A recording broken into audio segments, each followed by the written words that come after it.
Are dedicated to pushing through the CARES Act, but the size of the bill continues to hold up negotiations. We want to bring in right now Congressman Mike Quigley to help us understand what is going on in the nation's capital. First of all, good morning to you, Congressman. Thank you so much for joining us here on Good Day Chicago.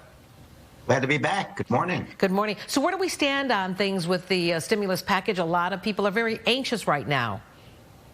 I think it's helpful to remember that 11 weeks ago, the House Democrats passed the measure that expanded and extended unemployment benefits, provided $1 trillion to local governments, $75 billion for care and treatment and testing.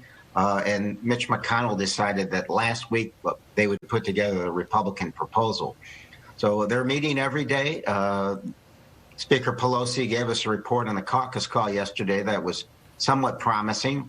I'm hoping they put a deal together this week and we can go back to D.C. and pass it next week.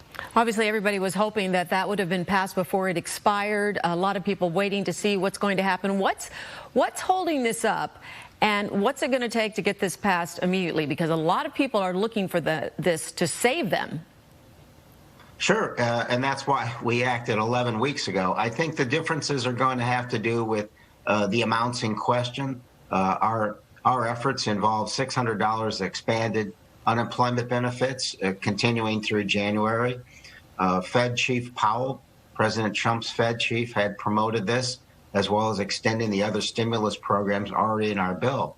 We also provide $1 trillion in local government assistance because there's not a government that's not dramatically impacted by revenue shortfalls. So I think those are some of the measures. Aid to the post office, election security, I think those are other differences. We believe that the post office needs to be propped up and actually have its service improved, especially because we're going to be relying on vote by mail so much in the upcoming election. Well, we know that the Democrats in the House have come up with this, and that's great. It didn't go through the Senate, but how far apart are you with the GOP on a deal? Can this be done quickly? I think it could have been done 11 weeks ago. I think it could be done this week. It's just a matter of will. But look, legislation, as you know, we pass a bill. The Senate passes their variation of bill. We have a conference committee. Had we done this in May, we wouldn't be having this discussion. Obviously, at that point, anyone could recognize that the pandemic was going to last longer than the aid that we had originally passed in the first CARES Act. So, look, let's get past that. Let's pass these measures and address the overall concerns. This is, first and foremost, a public health crisis. That is creating the economic crisis. Until we get the virus under control, we can't hope for economic recovery.